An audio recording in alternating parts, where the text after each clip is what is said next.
2 Kings, chapter 7. Elisha replied, "Hear the word of the Lord.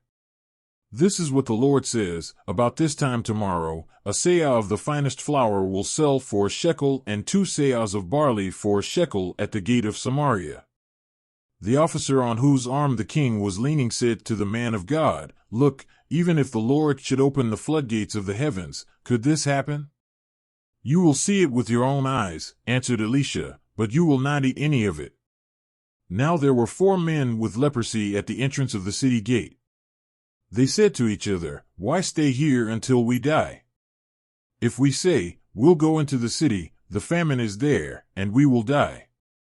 And if we stay here, we will die. So let's go over to the camp of the Arameans and surrender. If they spare us, we live. If they kill us, then we die." At dusk they got up and went to the camp of the Arameans. When they reached the edge of the camp, no one was there, for the Lord had caused the Arameans to hear the sound of chariots and horses and a great army, so that they said to one another, "Look, the king of Israel has hired the Hittite and Egyptian kings to attack us." So they got up and fled in the dusk and abandoned their tents and their horses and donkeys. They left the camp as it was and ran for their lives. The men who had leprosy reached the edge of the camp, entered one of the tents, and ate and drank. Then they took silver, gold, and clothes, and went off and hid them. They returned and entered another tent and took some things from it and hid them also. Then they said to each other, "What we're doing is not right. This is a day of good news, and we are keeping it to ourselves. If we wait until daylight, punishment will overtake us.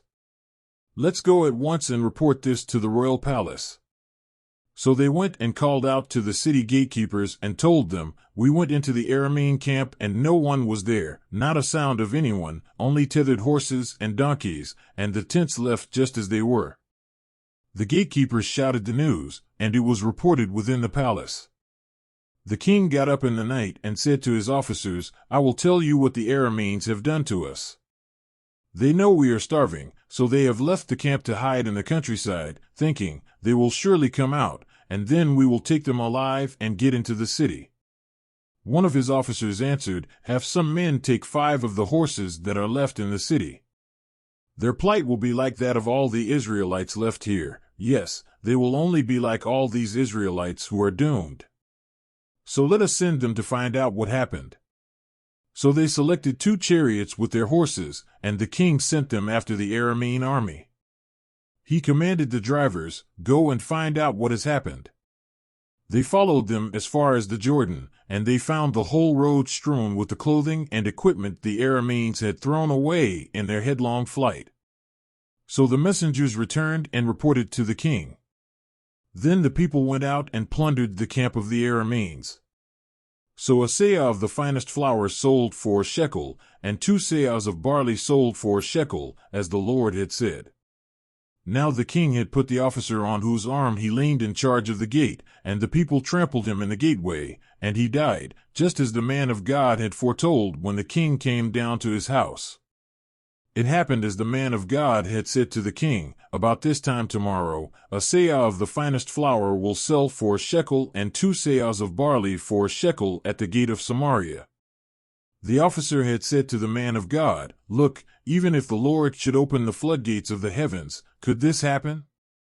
The man of God had replied, "You will see it with your own eyes, but you will not eat any of it." And that is exactly what happened to him, for the people trampled him in the gateway, and he died. 2 Kings, chapter 8.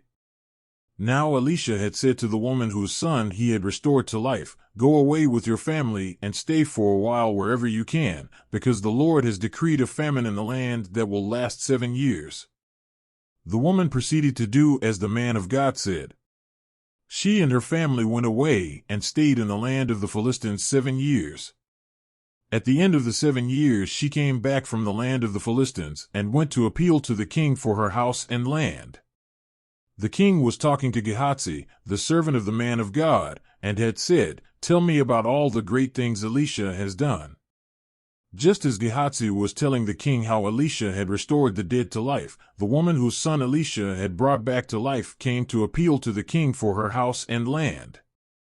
Gehazi said, "This is the woman, my lord the king, and this is her son whom Elisha restored to life."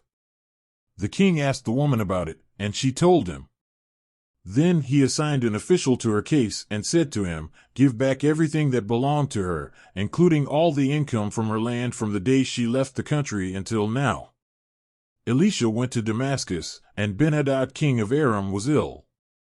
When the king was told, "The man of God has come all the way up here," he said to Hazael, "Take a gift with you and go to meet the man of God. Consult the Lord through him, ask him, 'Will I recover from this illness?'" Hazael went to meet Elisha, taking with him as a gift 40 camel loads of all the finest wares of Damascus. He went in and stood before him, and said, "Your son Ben-Hadad king of Aram has sent me to ask, 'Will I recover from this illness?'" Elisha answered, "Go and say to him, 'You will certainly recover.' Nevertheless, the Lord has revealed to me that he will in fact die." He stared at him with a fixed gaze until Hazael was embarrassed. Then the man of God began to weep. "Why is my Lord weeping?" asked Hazael. "Because I know the harm you will do to the Israelites," he answered. "You will set fire to their fortified places, kill their young men with the sword, dash their little children to the ground, and rip open their pregnant women." Hazael said, "How could your servant, a mere dog, accomplish such a feat?" "The Lord has shown me that you will become king of Aram," answered Elisha. Then Hazael left Elisha and returned to his master. When Ben-Hadad asked, "What did Elisha say to you?" Hazael replied, "He told me that you would certainly recover." But the next day he took a thick cloth, soaked it in water, and spread it over the king's face, so that he died. Then Hazael succeeded him as king. In the 5th year of Joram son of Ahab king of Israel, when Jehoshaphat was king of Judah, Jehoram son of Jehoshaphat began his reign as king of Judah. He was 32 years old when he became king, and he reigned in Jerusalem 8 years. He followed the ways of the kings of Israel, as the house of Ahab had done, for he married a daughter of Ahab. He did evil in the eyes of the Lord. Nevertheless, for the sake of his servant David, the Lord was not willing to destroy Judah. He had promised to maintain a lamp for David and his descendants forever. In the time of Jehoram, Edom rebelled against Judah and set up its own king. So Jehoram went to Zair with all his chariots. The Edomites surrounded him and his chariot commanders, but he rose up and broke through by night. His army, however, fled back home. To this day Edom has been in rebellion against Judah. Libnah revolted at the same time. As for the other events of Jehoram's reign, and all he did, are they not written in the book of the annals of the kings of Judah? Jehoram rested with his ancestors and was buried with them in the city of David. And Ahaziah his son succeeded him as king. In the 12th year of Joram son of Ahab king of Israel, Ahaziah son of Jehoram king of Judah began to reign. Ahaziah was 22 years old when he became king, and he reigned in Jerusalem 1 year. His mother's name was Athaliah, a granddaughter of Omri king of Israel. He followed the ways of the house of Ahab and did evil in the eyes of the Lord, as the house of Ahab had done, for he was related by marriage to Ahab's family. Ahaziah went with Joram son of Ahab to war against Hazael king of Aram at Ramoth-Gilead. The Arameans wounded Joram, so King Joram returned to Jezreel to recover from the wounds the Arameans had inflicted on him at Ramoth in his battle with Hazael king of Aram. Then Ahaziah son of Jehoram king of Judah went down to Jezreel to see Joram son of Ahab, because he had been wounded.